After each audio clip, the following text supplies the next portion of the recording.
오랜만에 다시 창세기로 돌아왔습니다. 그래서 아마 여러분들이 창세기 앞에 2장 끝에 있는 그 부분을 잘 기억하시지 못할 것 같아요. 창세기 2장 끝에 마지막 부분에 보면은 하와의 창조와 더불어서 아담과 하와의 결혼에 대한 얘기가 나오고 있습니다. 그래서 보면은 처음으로 이제 하와를 하나님께서 만드시고 하와를 아담에게 이끌어왔을 때 아담이 그 사랑의 탄성을 지르는 것을 볼 수가 있습니다. 2장 23절에 보면은 이는 내 뼈 중에 뼈요 살 중에 살이라 이것을 남자에게서 취하여 쓴적 여자라 부르리라. 그리고 이어서 에덴 동산에서의 첫 결혼식이 아주 간결하지만 묘사되어 있습니다. 아담과 하와는 울창한 숲과 아름다운 호수, 그리고 맑은 시냇물 한 4개라 그랬죠. 각양각색 꽃이 만발한 에덴 예식장에서 새들의 축가를 들으면서 하나님의 주례로 결혼식을 올렸습니다. 그리고 아무도 방해받지 않는 에덴의 신방에서 꿈같은 첫날 밤을 보내고 이어 행복한 신혼살림을 시작을 했습니다. 이 최초의 신혼부부는 전세난도 걱정이 없고 전쟁의 위협도 없고 취직 걱정도 없고, 그래서 그 참 아름다운 에덴에서 날마다 하나님과 교제하면서 풍요로운 그런 삶을 살고 있었습니다. 아담과 하와는 모든 것이 풍성한 에덴에서 행복하게 살았지만 불행하게도 간교한 뱀을 통해서 역사한 사탄의 유혹에 빠지고 말았습니다. 창세기 3장에는 오늘 우리 본문에 보면은 사탄이 뱀을 통해서 아담과 하와를 유혹하는 장면이 나옵니다. 여기서 우리가 분명히 알아야 할 것은 뱀은 사탄이 아니라 사탄이 뱀을 통로로 사용했다 하는 사실입니다.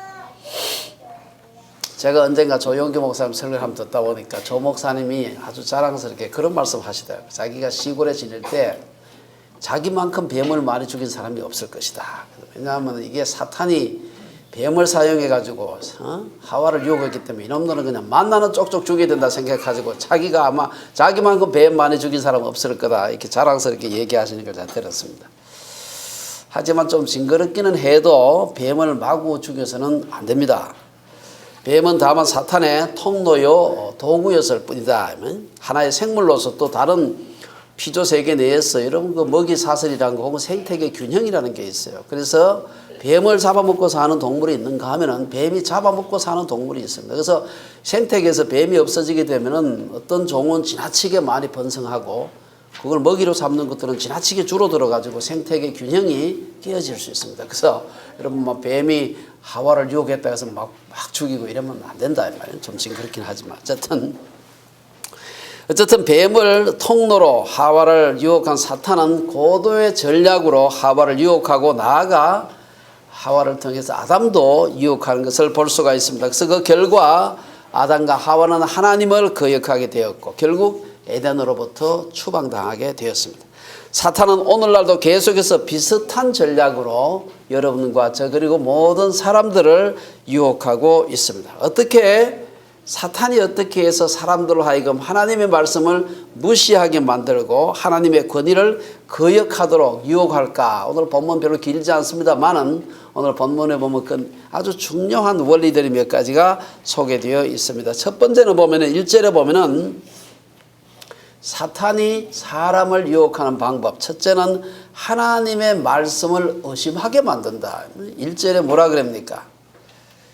그런데 뱀은 여호와 하나님 지으신 들짐승 중에 가장 간교하니라. 뱀이 여자에게 물어 이르되 하나님이 참으로 너희에게 동산 모든 나무의 열매를 먹지 말라 하시더냐. 여러분 생각할 때 뱀이 어떻게 사람한테 말을 하느냐 이렇게 생각할지 몰라요. 저는 그 뱀이 사람한테 직접 말하지 않았을까 그런 생각을 해봅니다. 인간의 타락으로 인해서 일어난 여러 가지 많은 변화가 있지 않습니까? 그 변화들 중에 아주 중요한 변화가 뭔가 하면은 이 대화의 단절입니다. 이것은 사람과 사람들 사이의 대화도 단절이 되고 이 타락의 현상입니다. 사람과 하나님 사이도 대화가 단절이 돼요. 마찬가지로 아마 사람과 피조물들 사이에도 대화가 단절이 안 되었겠느냐 막 그런 생각을 해봅니다. 그래서 아마 타락 이전에는 하나님과 사람, 하나님과 사람과 사람, 사람과 피조물 사이에 지금과는 전혀 다른 차원의 어떤 형태의 커뮤니케이션이 되지 않았을까. 뭐 우리가 사용하는 이런 아마 한국말을 사용하지는 않았을 것 같아요. 그런 어떤 형태로 이게 뭔가 의사소통이 안 되었겠나 그런 생각을 해봅니다. 여러분 혹시 애들이 보는 비디오 중에서 닐스의 모험이라는 거 아세요? 우리 어린이들 닐스의 모험 본 사람 손 한번 들어봐요. 닐스의 모험. 이거밖에 안 봤어? 어쨌든 이 닐스의 모험은 엄청나게 재미있습니다. 저는 뭐 한 10번은 본 것 같아요. 하도 재미있어가지고. 여러분 안 본 사람은 우리 집에 지금은 뭐 DVD가 비디오로 돼 있어서 플레이어가 있을지 모르지만 어쨌든 간에 꼭 한번 보기만 하면 무지하게 재미있습니다. 거기 보면은 닐스가 보통 때는 자기 집에서 기르는 짐승들의 소리를 들을 수가 없었는데 마술에 걸려가지고 조그맣게 되었어요. 조그맣게 되니까 집에 짐승들의 말소리가 다 들려. 그래가지고 닐스가 쫓아다니면서 그 괴롭혔던 뭐 닭들, 개들 이것들이 요 닐스 작아졌구나 복수해야 되고 막 덤벼드는데 그 동물들이 막 원망하는 소리를 닐스가 다 듣고 막 기겁을 하고 또 도망가고 하는 그런 얘기가 나옵니다. 엄청나게 재미있어요. 빌려줄 테니까 꼭 한번 보세요 어린이들. 어쨌든 그건 동합니다만은 어쩌면 오늘날 인간으로 인해서 생태계가 파괴되고 로마서 8장에 보면은 인간이 피조세기의 신음소리를 듣지 못하게 된가. 로마서 8장의 22절에 보면은 피조물이 다 이제까지 함께 탄식하며 함께 고통을 겪고 있는 것을 우리가 아느니라. 이런 말씀이 있어요. 이게 보면은 피조물이 탄식을 뭘 하긴 뭐 사람이 탄식하면 몰라도 피조물이 어떻게 탄식을 합니까? 함께 고통을 겪고 있다. 이 표현들이 사실은 어쩌면 좀 의인화된 그런 표현이긴 하지만 사람과 피조물들 사이에 어떤 형태든 커뮤니케이션이 있었지 않았을까. 커뮤니케이션이 돼야 그 다음에 유혹을 할 거 아니겠어요. 그렇죠? 말이 안 통하는데 어떻게 유혹을 합니까? 어떤 사람은 오늘날 동물들이 사람과 대화를 할 수가 없잖아요. 지금은. 그러니까 그때도 대화를 할 수 없을 거다. 다만 대화를 했다고 하는 것은 상징이고 뭐 비유지 진짜 무슨 대화가 이루어지지 않았을 것이다. 뭐 그런 얘기하거든. 또 어떤 사람은 뭐 저희 아내는 당나귀가 발람 선지자를 갖다 평소엔 당나귀가 말을 못하다가 갑자기 발람 선지자가 이상한 짓을 하니까 막 당나귀를 통해서 하나님께서 막 발람을 막 꾸짖는 그런 게 나옵니다. 그렇다고 당나귀가 계속 말을 잘한 게 아닙니다. 그렇죠? 그때만 말을 했어. 그래서 아마 하와를 유혹했을 때 그때만 뱀이 말을 했지 않았을까. 또 이상하게 이렇게 해석하는 사람도 가끔 있습니다. 어쨌든 뭐 언론의 자유가 있고 해석의 자유가 있으니 뭐 제가 뭐 틀렸다 맞다 이렇게 말할 수는 없지만 제 생각에는 아마 실제로 타락이 전에는 뱀이 사람한테 말을 안 했겠나 뭐 그런 생각을 해봤습니다. 그렇기 때문에 사탄은 말하는 뱀을 통해서 하와를 유혹할 수 있지 않았을까 뭐 그런 생각을 해봤습니다. 그래서 사탄은 뱀을 통해서 어떻게 그러면 하와를 유혹했을까? 먼저 사탄은 하나님의 말씀을 의심하게 했다 그랬습니다. 오늘 하나님 말씀에 보면은 2장 16절 17절에 보면은 하나님께서 아담에게 뭐라고 얘기하는가 하면 우리 지난번에 배웠습니다. 지난번 말고 그 전에 동산 각종 나무의 열매는 내가 임의로 먹되 선악을 알게 하는 나무의 열매는 먹지 말라.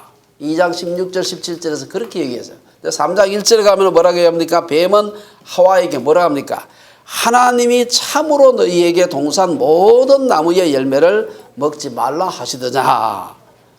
여기서 우리가 두 가지 표현에 주의를 해야 되는데 하나는 앞에 보면 이제 방금 그 3장 1절에 뱀이 한 말 중에서 참으로 먹지 말라 하시더냐.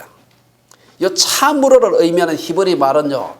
부정적인 대답을 기대하면서 반의적으로 사용하는 그러한 부사입니다. 이게. 무슨 얘기입니까? 선생님이 정말 그렇게 얘기했어? 이 말은 무슨입니까? 그런 얘기를 안 했는데 네가 지어낸 얘기 아니야. 이 말이 뒤에 깔려 있으면 그렇죠?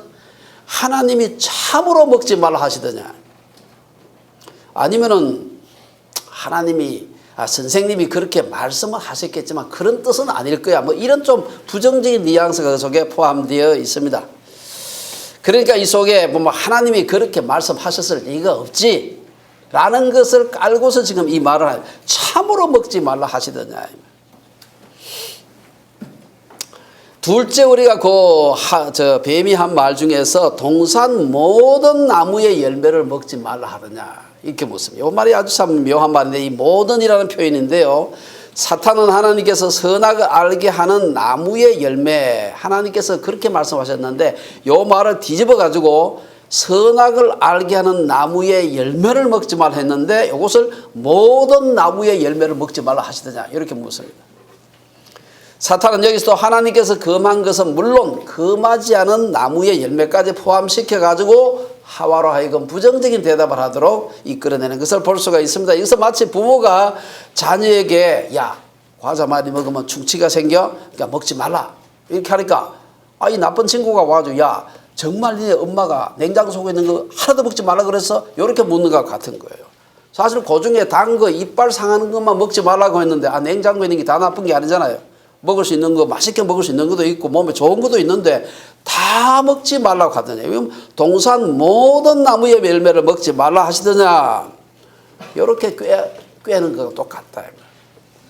우리 이단들 중에도 이런 전략으로 사람들을 유혹하는 경우가 있습니다. 예를 들어서 초대교회 이단들 중에는 성경이 음행을 피하라 하니까 아예 그냥 부부 생활 자체를 그냥 하지 못하게 하고 결혼 자체를 하지 않고 결혼하는 것은 나쁜 것이다 이렇게 가르치는 그런 아주 잘못된 이단들이 있었습니다.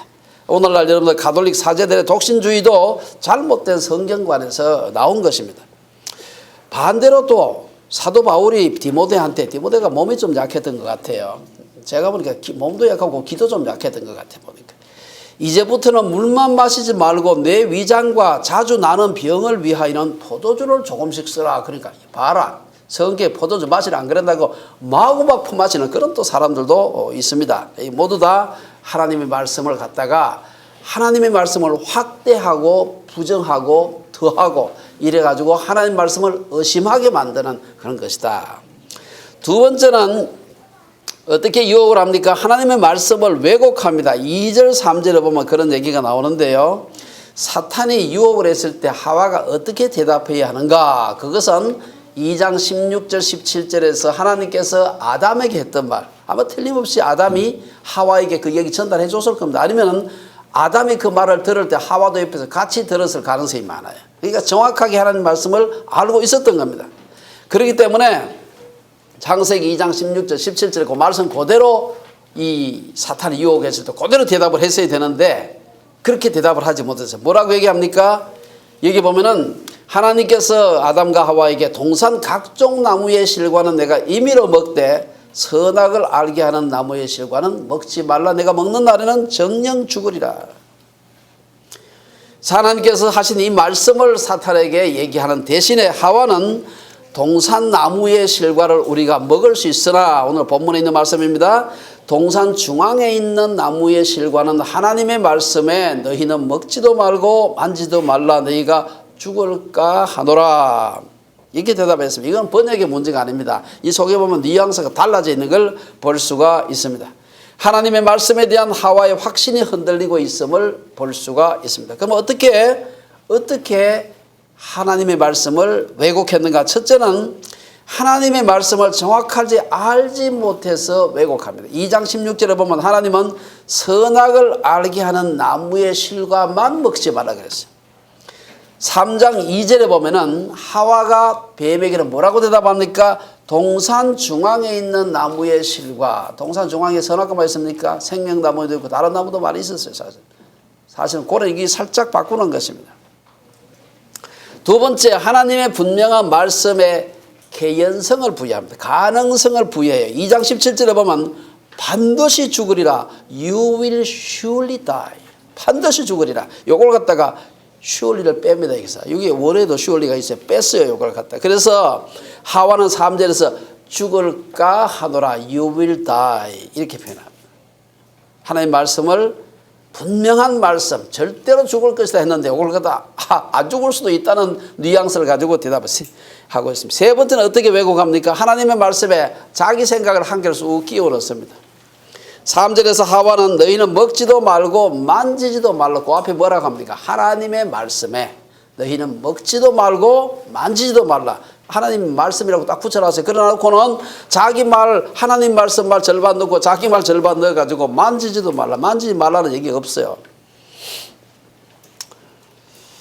하나님은 선악을 알게 하는 그 나무의 실과를 만지는 것에 대해서는 별도의 금지를 하지 않았습니다. 그런데 하와는 하나님의 말씀에 자기의 생각을 첨가를 했어요. 그래서 가만히 보니까 이 사탄이 가만히 하와가 내 꾀에 넘어왔구나, 이제 확신이 생긴 거예요. 그러니까 이때는 그냥 몰아쳐야 되는 거예요. 강한 부정으로 정면으로 내리치는 걸 볼 수가 있습니다. 4절에 보면은 뱀이 여자에게 이르되 너희가 결코 죽지 아니하리라.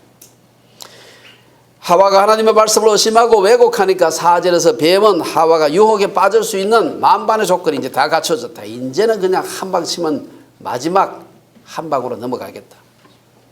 그래서 곧바로 뱀은 여자에게 결코 죽지 아니하리라 하나님의 말씀을 정면으로 부정하게 됩니다.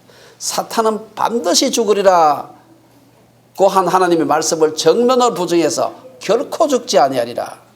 사탄이 유혹하는 말을 하자 하와는 하나님의 말씀을 의심하고 왜곡하고 그 결과 사탄은 하나님의 말씀을 부정하게 됩니다.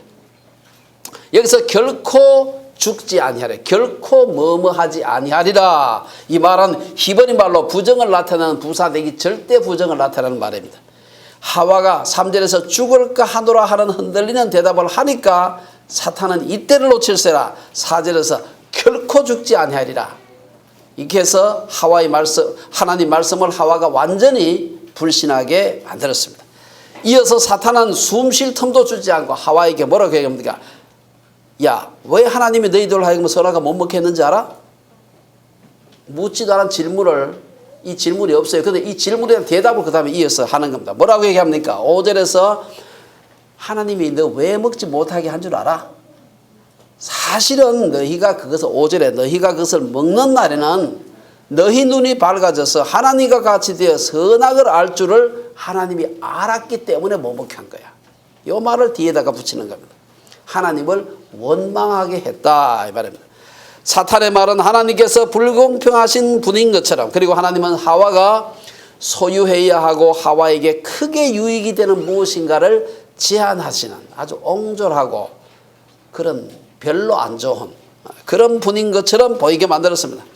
마치 하나님께서 치사하게도 하와에게 가르쳐 주지 않고 그래서 하와가 하나님을 의존하도록 할 수밖에 없는 그렇게 한 것처럼 그 하나님의 선하심을 은근히 비방하고 원망하게 만드는 것을 볼 수가 있습니다. 사탄은 마치 하나님인 어떤 분이냐, 하나님은 우리 할머니들 죄송합니다. 혼자 벽장에 꽃감 감춰 두시고 아이들에게 야 벽장 열어봐라, 그 안에 달걀 귀신 들었다. 그래서 애들하고 사실 그 안에 꽃감 들었는데 애들 그 벽장 문 못 열게 하려고 그렇게 말하는 할머니하고 비슷하다 이 말입니다. 심술꾸준 할머니, 보통 할머니 안 그래요. 심술꾸준 할머니가 그렇다. 어떤 사람은 생명나무나 선악과 나무가 무엇이냐 이런 데 관심이 많아요. 뭐 그게 복숭아냐 뭐 사과나무냐 무화과냐 이 말이 많은데 그 자체는 신통력이 있는 열매가 아니다. 서양 사람들은 오랫동안 이 선악과를 갖다가 이 사과라고 해요. 사과. 그래서 그 하와는 잘 삼켰는데 아담이 먹다가 그냥 걸려가지고 남자들은 이게 여기 툭 튀어나온 거 읽었다가 아담스 애플이라, 아담이 먹다가 걸렸어요. 그게 튀어나온 아담스 애플이라고 부릅니다. 한국 교회에서는 성경에 무화과나무가 자주 등장하니까 그게 아마 선악과가 무화과에 있을 것이다. 또 어떤 교회는 말이에요. 그걸 복숭아다 이렇게 얘기한 데도 있습니다. 어쨌든 간에 뭐 해석은 마음대로지만 오늘 본문의 핵심은 그게 무슨 열매냐가 중요한 게 아니고 하나님께서 먹지 말라고 금하신 열매를 기억하고 거역하고 그것도 하나님처럼 한번 되어볼까 싶어가지고 먹었다는, 불순종했다는 사실입니다. 왜 아담과 하와가 타락했을까요? 물론 사탄이 유혹을 했기 때문에 타락을 했습니다. 그러면 사탄은 무슨 말로 유혹했을까요? 선악과를 먹게만 해봐라. 그러면 너희 눈이 빨개져서 하나님과 같이 되어서 선악을 알게 될 것이다. 이렇게 유혹합니다. 이것은 우리들에게 타락의 본질, 나아가서 죄의 본질이 무엇인가 하는 것을 우리에게 보여주고 있습니다. 이것은 바로 하나님으로부터 독립해서 하나님 없이 살아보려는, 나아가서 하나님보다도 더 지혜로워지는 그 욕망 그 자체가 타락의 모티브입니다. 피조물이. 천사가 타락해서 사탄이 된 것도 결국 동일한 그 모티브인 것을 우리가 볼 수가 있습니다. 여러분들이 잘 아는 이사야서 14장 12절 14절에 보면은 이 사탄이 어떻게 해서 생겼느냐 하는 얘기가 나오고 있어요. 거기 보면은 너 아침의 아들 계명성이여 루시퍼 어찌 그리 하늘에서 떨어졌으면 너 열국을 엎은 자여 어찌 그리 땅에 찍혔는고 내가 내 마음에 이르기를 내가 하늘에 올라 하나님의 뭇별 위에 내 자리를 높이리라. 내가 북극 지폐 산 위에 앉으리라. 가장 높은 구름에 올라가 지극히 높은 이와 같아지리라 하는도다. 이것이 정확하게 사탄이 천사가 사탄으로 타락하게 된 동일이고 이게 정확하게 사람이 타락한 동기입니다. 아담으로부터 시작된 인간의 죄성은 원죄라는 이름으로 지금도 우리들에게 유전되고 있습니다. 그러므로 선악을 아는 일에 하나님처럼 되어보고자 선악과를 먹었던 아담과 하와로부터 시작해서 인간의 모든 역사를 살펴보게 되면 결국은 그 자체가 하나님 없이 살아보겠다고 발버둥친 인간의 노력이었다고 볼 수가 있습니다. 여러분 중세는 교회가 지배하는 선한 동기로 시작되었을지 모르지만 중세 후기에 가게 되면 지도자들이 하나님보다도 인간이 세운 제도 혹은 전통에 기대서 자기들의 탐욕을 채우기 위한 수단으로 교회를 사용하게 됩니다. 좀 오늘 뒤에 그 있는 거 꼭 한번 읽어보시기 바랍니다. 목사 위에 목사 없다는 제 글은 아니고 딴 사람 글입니다. 근데 제가 보니까 우리 주빌리 셰프의 그 정신에 딱 맞는 글이라서 제가 신문사에 연락을 해서 판권을 얻었으면 우리 교회만 쓴다 이렇게 얻었습니다. 꼭 집에 가서 읽어보시기 바랍니다. 자기의 탐욕을 세우는 지도자들, 이게 중세 후기의 교회 모습이었습니다. 르네상스는 뭡니까? 르네상스는 성경보다는 고대 그리스의 인본주의로 돌아가자. 계몽주의는 무엇입니까? 계몽주의는 하나님의 계시보다 인간의 이성을 더 신뢰하자 하는 운동이 계몽주의. 계몽이란 말 자체가 아주 반성경이. 왜냐? 성경 계시 믿는, 성경 믿는 것은 무지몽매한 것이고 인간의 이성을 믿는 것이야말로 계몽된 사람의 모습이에요. 계몽주의라는 말 자체가 아주 반성경적입니다. 하나님의 계시보다 인간의 이성을 더 신뢰하려는 운동이 계몽주의 운동이다. 그 다음에 우리가 그러면 어떻게 그로 인해서 이제 마지막에 보면 그렇게 이제 하나님 말씀을 의심하고 왜곡하고 그 다음에 그냥 파이널 블로우를 갖다가 날리니까 하와가 속절없이 꾀임에 넘어가게 됩니다. 타락하게 됩니다. 어떻게 타락합니까? 6절에 보면 여자가 그 나무를 본즉 먹음직도 하고 보암직도 하고 지혜롭게 할 만큼 탐스럽기도 한지라. 탐스럽기도 한 나무인지라. 하나님께서 사람들이 자기처럼 될까봐 일부러 선악과를 먹지 못하게 했다는 말이 하와에게 먹혀드니까 이제는 하와는 하나님을 완전히 거역하는 길로 들어서게 됩니다. 사탄의 말을 듣고 하와가 선악과를 보니까 이전에는 조심해야 되지. 조심스러웠던 그 나무가 갑자기 구미가 돋기 시작, 매력적으로 보이기 시작하는 겁니다. 동산에 그 많은 좋은 실과들이 있었음에도 불구하고 유독 선악과를 보니까 먹것이 한번 먹어봐야 되겠네. 그래서 그래서 하나님이 못 먹게 하셨구나 하는 생각을 하면서 선악과를 보니까 뭐라고 합니까? 오늘 본문에 보면은 식욕을 자극해서 먹음직도 하고 그 다음에 감성과 감각을 작용해서 보암직도 하고 그 다음에 지성을 자극해서 지혜롭게 할 만큼 탐스럽기도 했다. 여러분 요 비슷한 표현이 딱 똑같은 표현이 나오는가 하면 요한일서 2장 15절에 나옵니다. 요한일서 2장 15절에도 이 비슷한 표현이 나오는데 이 세상이나 세상에 있는 것들을 사랑하지 말라. 누구든지 세상을 사랑하면 아버지의 사랑이 그 안에 있지 아니하니 이는 세상에 있는 모든 것이 첫 번째 무슨 정욕? 육신의 정욕과 두 번째 안목의 정욕과 세 번째 이생의 자랑이니 다 아버지께로 온 것이 아니요 세상으로부터 온 것이라. 하와를 유혹했던 세 가지 욕심도 요 세 가지였고 사도 요한이 우리에게 경고했던 욕심도 요 세 가지입니다. 사탄은 오늘날도 먹음직한 육신의 정욕과 보암직한 안목의 정욕과 지혜롭게 할 만큼 탐스러운 이생의 자랑으로 우리를 유혹하는 것입니다. 언뜻 보기에 하나님을 거역하는 악이 매력적인 듯이 보일 때가 많습니다. 그래서 바울은 뭐라고 합니까? 악한 것일수록 번지를 해. 여러분 도둑놈 거짓말 많이 하는 지도자일수록 말이 뻔질이라 합니다. 나라와 민족을 위해서 이런 사람은 다 거짓말이라 보면 돼요. 진짜 나라와 민족을 위한 사람은 그런 얘기 안 합니다. 조용히 나라와 민족을 위해서 일하고 기도하지 앞에 나가서 이렇게 떠들고 그러진 않아요. 입으로 많이 떠드는 사람일수록 거짓말쟁이가 많습니다. 그래서 바울은 악은 어떤 모양이라도 버리라. 모양도 버리라. 잠언 기자는 도둑질한 물이 달고 몰래 먹는 떡이 맛이 있다. 나쁜 짓이 매력적이에요.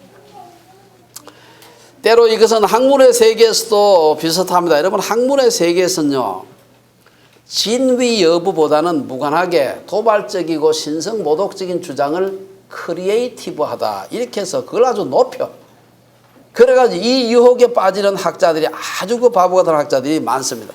예를 들어서 베드로는 예수의 제자였다. 그런 책 내면 아무도 안 삽니다. 그렇지. 근데 예수는 부처의 제자였다. 그러면 막 사람들이 막 사실 여부를 떠나서 막 사는 거라. 예수가 부처의 제자였어. 막 사는 거야. 아폴로 우주선은 달에 갔다. 그만 그 책 사겠어 안 사겠어요? 아무도 안 사죠. 아폴로 우주선은 달에 가지 않고 저 미국 남서부 어디 가서 찍은 사진이다. 그렇게 하면 막 불티나게 그 거짓말인데도 불구하고 막 사는 거예요 사실은. 사탄이 제시하는 거짓과 악은 매력적으로 보이는 경우가 많습니다. 사탄의 전략에 넘어간 하와는 어땠습니까? 그 다음에는 지체 없이 선악과를 따먹었습니다. 그녀의 행동은 우발적이 아니라 사탄의 치밀한 유혹의 결과였다. 악은 매력적이다. 악은 매력적이다. 악이 뭐 도깨비처럼 생겼으면 누가 악을 행하겠습니까? 너무나 날씬하고 너무나 이쁘고 그거 먹으면 지혜롭게 될 것 같아. 그래서 먹는 것입니다. 이런 악의 두 번째 특성, 아주 전념성이 강해요. 악은요 전념성이 아주 강합니다. 6절 하반절에 보면 뭐라고 합니까? 여자가 그 열매를 먹고 자기 혼자 먹고 말지 자기와 함께 있는 남편에게도 주매 그도 먹은지라. 전념성입니다. 여기서 그도 먹은지라 하는 히브리어 표현을 보면요, 이 표현 자체가 재밌어요. 먹어치우다, 얼른 먹어버리다 이런 뜻입니다. 이게 하와가 선악과를 건네주자 아담은 주저함 없이 먹어 삼켜버렸다. 이 먹으면 될까? 들은 얘기가 있는데 이 주저함이 없어. 그냥 먹어버렸다. 하와는 자신이 죄를 범하고 나서는 남편도 동일한 죄를 범하게 했습니다. 비록 하와가 건네주어서 먹기는 했지만 아담은 자기의 선택으로 동일한 죄를 범했습니다. 이렇게 하는 과정에서 하나님 말씀은 왜곡되었고 하나님 뜻은 곡해되었고 하나님 말씀은 거부되었다. 아담은 하나님의 말씀보다 아내의 말을 더 믿었습니다. 예나 지금이나 마찬가지다. 삼손이 들릴라의 말에 빠졌던 것처럼 아담 이후의 모든 남편들은 아내의 말이라면 무조건 믿습니다. 그렇기 때문에 모든 아내들은 남편들이 악에 빠지지 않도록 지켜야 할 책임이 있다. 물론 빠지면 남편 책임입니다. 그렇지만 빠지지 않도록 할 책임이 여자한테도 있다. 남편들은 아내의 말을 듣고 악에 빠지기도 하지만 또 잘 얘기하면 선한 일에 힘쓰는 자가 될 수도 있기 때문입니다. 그래서 배우자 선택할 때 이 아주 잘 선택을 해야 됩니다. 아니면 짜릿하면 그냥 고랑탱이에 빠질 수가 있다는 것입니다. 대표적인 예가 성경에 나와요. 사도행전 5장에 보면 우리 지난번 공부했습니다. 아나니아와 삽비라 얘기가 나오는데 생각해 보세요. 막 예루살렘 교회가 막 불같이 막 일어나고 있을 때입니다. 부흥하는 예루살렘 교회였어요. 성령 충만한 그런 초대 그 예루살렘 교회였습니다. 그런데 그때 소유를 팔아서 그 값의 얼마를 감추고 얼마만 가져다가 사도들의 발 앞에 두었다가 죽임을 당한 얘기가 나오고 있습니다. 흥미로운 것은 이번 시간 나거든 집에 가서 사도행전 5장을 앞에 다시 한번 읽어보시기 바랍니다. 거기 보면은 사도행전 5장 1절을 보면은 아나니아가 그의 아내 삽비라와 더불어 소유를 팔았다. 혼자 판 게 아니에요. 아니 몰래 그냥 판 게 아니라. 2절에 보면은 5장 사도행전 5장 2절에 보면 그 값에서 얼마를 감춘 것을 그 아내도 알더라. 이렇게 되죠. 그 아내도 알아. 모르고 한 게 아니에요. 아내도 다 알은 겁니다. 9절에 보면 5장 9절에 보면은 베드로가 남편 아나니아가 죽은 후에 뭣도 모르고 털레털레 들어온 삽비라를 보고서 너희가 어찌 함께 깨하여 성령을 시험하였느냐 책망하고 삽비라도 죽임을 당합니다. 아나니아 사건은 부부가 공모한 사건이었고 이로 인해서 부부가 함께 죽임을 당했습니다. 둘 중 한 사람이라도 이런 잘못을 하지 말자. 뭐 우리가 뭐 10만 불 했으면 아마 5만 불은 헌금하다가 우리 50% 드립니다. 이렇게 하면 됐는데 우리 집값 판 전체라고 이렇게 거짓말하다가 이런 벌을 받는 것을 볼 수가 있습니다. 결론적으로 지금까지 우리는 인류의 조상이 어떻게 사탄의 유혹에 빠졌는가 하는 것을 살펴보았습니다. 근데 사탄이 아담과 하와를 유혹한 그 전략은 지금이나 그때나 동일하고 지금이나 그때나 유효합니다. 하나님 말씀을 의심하게 하고 왜곡하게 하고 말씀에 서지 못하게 하는 것입니다. 사탄은 하나님 말씀에 추가하거나 삭제하거나 변조해서 사람들을 유혹하는 것입니다. 그래서 우리가 사탄의 유혹을 이기기 위해서는 말씀에 굳게 서는 것이 필요합니다. 불건전한 신비주의도 기복신앙도 시한부 종말론도 창조과학의 문제도 동성애 문제도 사람들이 말씀에 굳게 서지 못했기 때문에 생기는 것입니다. 지난 150여 년 동안 다윈주의의 유행과 그에 따라 많은 교회 지도자들에 의한 소위 자유주의 신학 이런 것을 받아들임으로써 하나님의 진리의 말씀을 의심하게 되었고 부정하게 하는 그런 결과를 가져오게 되었습니다.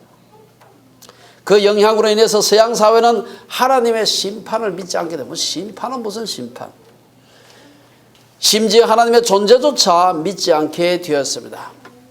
하와에게 통했던 사탄의 전략은 현대인들에도 그대로 아주 효과적으로 잘 적용이 되고 있습니다. 그래서 성경은 곳곳에서 하나님의 말씀의 중요성을 강조하고 있습니다. 하나님의 말씀을 가감하지 말고 지켜야 한다. 그렇게 말씀하는 것입니다. 신명기 4장 2절에 보면 내가 너희에게 명령하는 말을 너희는 가감하지 말고 내가 너희에게 내리는 너희 하나님 여호와의 명령을 지키라. 그리고 하나님 말씀에 자기의 것을 더하는 자는 하나님께서 반드시 벌을 내리겠다. 책망하시겠다. 잠언 30장 6절에 보면 너는 그의 말씀에 더하지 말라. 그가 너를 책망하시겠고 너는 거짓말하는 자가 될까 두려우니라. 여러분 전체 성경 제일 마지막에 있는 게 요한계시록인데 요한계시록에서 제일 마지막에 있는 게 22장입니다. 22장에서 제일 그 끝부분에 가면은 아주 중요한 하나님 말씀에 대한 경고가 있습니다. 그게 뭔가 하면은 이 말씀에 더하거나 빼면 아예 천국 들어가지 못한다. 무서운 얘기가 있습니다. 요한계시록 22장 18절 19절에 보면은 내가 이 두루마리의 예언의 말씀을 듣는 모든 사람에게 증언하노니 만일 누구든지 이것들 외에 더하면 하나님이 이 두루마리에 기록된 재앙들을 그에게 더하실 것이요 만일 누구든지 이 두루마리의 예언의 말씀에서 제하여 버리면 하나님이 이 두루마리에 기록된 생명나무와 및 거룩한 성의 참여함을 제하여 버리실. 천국 못 간다는 얘기입니다. 무서운 얘기죠. 그러므로 우리는 말씀에 굳게 설 수 있는 교회나 공동체를 만드는 것이 필요합니다. 우리 주빌리 채플의 핵심 가치 중에 하나가 바로 하나님의 말씀을 가감없이 전한다는 것입니다. 그런 점에서 주빌리 채플에서는 지난 5년 동안 창립 이래로 줄곧 강해 설교에 집중해 왔습니다. 여러분 강해 설교에서는 설교자의 생각을 지지해 주는 성경 구절을 골라가지고 설교하지 않습니다. 성경 본문이 이끄는 대로 설교자는 설명해가는 일입니다. 엑서지시스 하는 엑서지시스 한다는 말이 본문의 설교자를 포함해서 모든 성도들이 아멘하고 그게 복종하겠다고 하는 거예요. 이게 강해 설교입니다. 성경 본문을 차례차례 공부하기 때문에 설교자가 자기의 주장을 펴기 위해서 성경의 비슷한 구절을 가져오는 그런 일을 하지 않는다 이 말입니다. 그래서 우리 말씀에 굳게 서서 어떤 사탄의 유혹에도 넘어지지 않는 우리 주빌리의 온 성도님들 특히 우리 주빌리의 청소년 어린이들 되시기를 주의 이름으로 축원합니다. 기도하겠습니다.